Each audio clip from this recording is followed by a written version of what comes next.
Well, you're not waiting. It's an active process of self-investigation to allow yourself to render the belief nonsensical. It doesn't just happen on its own, because if you don't do anything about it, if you don't investigate it, if you don't look deeply within yourself with honesty and curiosity and a willingness to change, then the negative belief will simply keep perpetuating itself. So it's not about waiting for it to make no sense.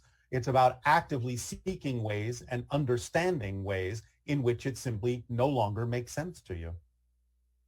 One way So, is to look around in your reality on your planet and see if there's someone doing something similar in their passion as to what you would find also passionate about, exciting about doing, and recognize what it is that's different between you that allows them to do it, but not you.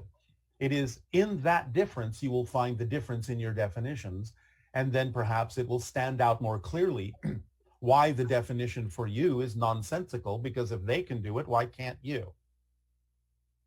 so are the beliefs in the unconscious mind or the subconscious mind, these negative beliefs? They're in the conscious mind, sometimes in the subconscious mind or unconscious mind, but they actually originate within the conscious mind, because the idea of those negative beliefs is not natural to your greater being. It's things that are learned and ingrained within you in the conscious world, in the conscious reality. Again, either by your circumstances and situations, your parents, your friends, your schooling, your society. These are all introduced into the conscious mind. Aspects of these then beliefs, negative beliefs, filter into your subconscious and unconscious mind when you are given perhaps contradictory information that you don't know how to process, don't know how to handle. So you store them in the subconscious and unconscious mind to be released later when you might gain enough information and knowledge and experience to be able to understand them at that point, bring them back into the conscious mind to determine for yourself at that point what it is that's nonsensical and irrelevant for you and what it is you determine you will keep believing in. So again, the subconscious and unconscious mind are used as different types of reservoirs to hold on to things you can't immediately process. But all of these negative beliefs are, in a sense, received by the conscious mind. Now, the only exception to this, and it's not really an exception, but just an augmentation, would be that if you have decided as a spirit to come into the reality with a certain theme you will explore, then you might allow the conscious mind to be, shall we say, more open to receiving some of these negative and fear-based beliefs that you will then use in your process to overcome and, shall we say, transform so that you can fulfill the theme that you chose to explore.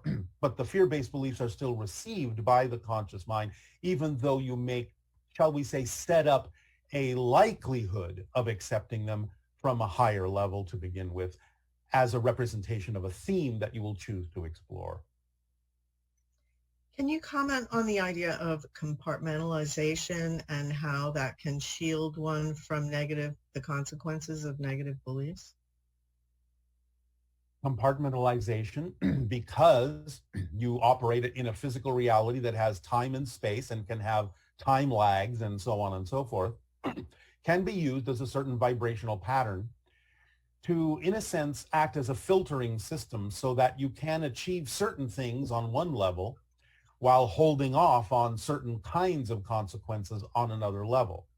In other words, you're storing everything for later dissemination, for later analyzation, for later observation. And this is why when you pass into spirit, you cannot avoid the idea of life review, where you experience the consequences of every action that you took. Because now in that state of being, non-physically, you have dissolved all of the barriers. There is no more conscious, subconscious, and unconscious. It's all right there in one awareness. And thus, at that point, if not at any point earlier, you will experience every single idea, every single consequence, every single action, every single emotion, everything you may have put into the reservoir for later analysis will come flooding in during the life review if you do not deal with them in the physical reality at some point. Can you say a little more about how you actually experience life review? I think one questioner was concerned about going through it that it seems fearful or like You a will not terrible experience experience. it in a fearful way.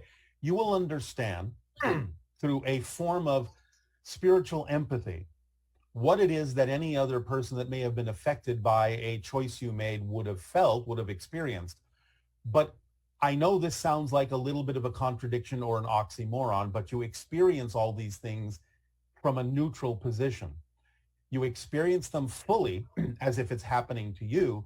But since there is absolutely no judgment on it from the spiritual perspective, you are not experiencing any of the things you would heap upon yourself in physical reality, such as judgment for having done it. And therefore, while you can experience it in its fullest form, you do not actually experience the judgment that would amplify it in a negative way. Therefore, there is nothing to fear.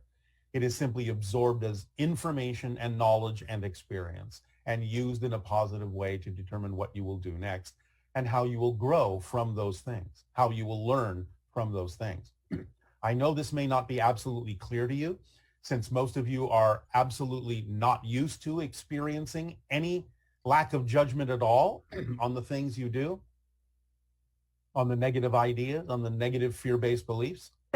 But by eliminating the idea of self-judgment, you simply can experience a full emotional experience of what someone else may have experienced in physical reality, but without the judgment, it is not experienced in any way, shape, or form that is fear-inducing.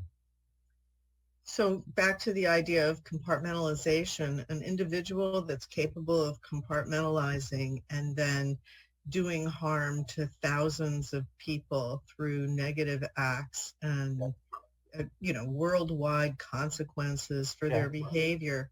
Yes. When they go this on this planet, you can experience those kinds of things, and yet when you go through life review, the idea of the karma or the punishment, not karma. It's not karma. none of that is going to happen, right?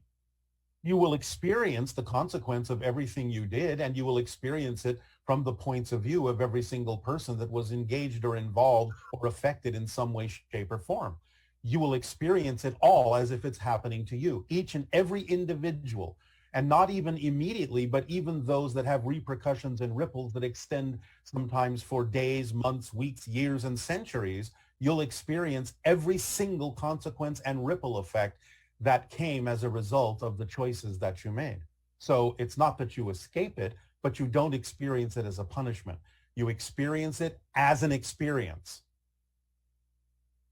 Interesting. Wow.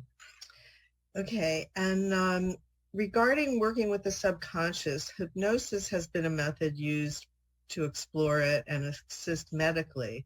Is it beneficial, and can we improve our method and use, and how? Again, like previous questions, it can be beneficial for those individuals that are attracted to use that particular permission slip. It can be very effective for many of you because it does help the majority of people in the collective idea of the themes you are exploring to unlock from any particular reality concept that you may be holding on to and truly be capable of letting it go. So it can be an effective permission slip because it taps into the collective unconscious of your reality and the themes that the collective may have agreed to explore, and lets you, in many cases, be relatively fluid with them or free of them. So yes, but it's still nonetheless a permission slip. And again, it can be more effective the more you understand how it can be a skeleton key of sorts to unlock every different kind of lock that may be experienced in your life. But again, it's up to the individual to decide whether or not that's something that they will gravitate to, that they are attracted to. Remember that you're hypnotizing yourself all the time anyway to believe certain things that aren't necessarily real, at least temporarily so. So all of you, in that sense, in order to have a physical reality, are under the influence of different types of hypnosis. Okay, and is the subconscious mind like a doorway to the higher consciousness? Is the subconscious part of the mind or the higher self? It's part of the mind, but it is the part, again, that acts as a go-between between the physical conscious mind and the unconscious mind to determine exactly what portions of information that reside in the unconscious mind and the higher self the physical mind is ready to process. So it acts as a kind of a gatekeeper, the subconscious mind, to let through whatever the conscious mind feels it is ready to deal with in terms of facing different belief systems and processing them and letting the negative ones go. So, of course, everything is a reflection of what the higher mind chose to experience, but it is a specific part that acts as a gatekeeper for what the conscious mind is ready to deal with.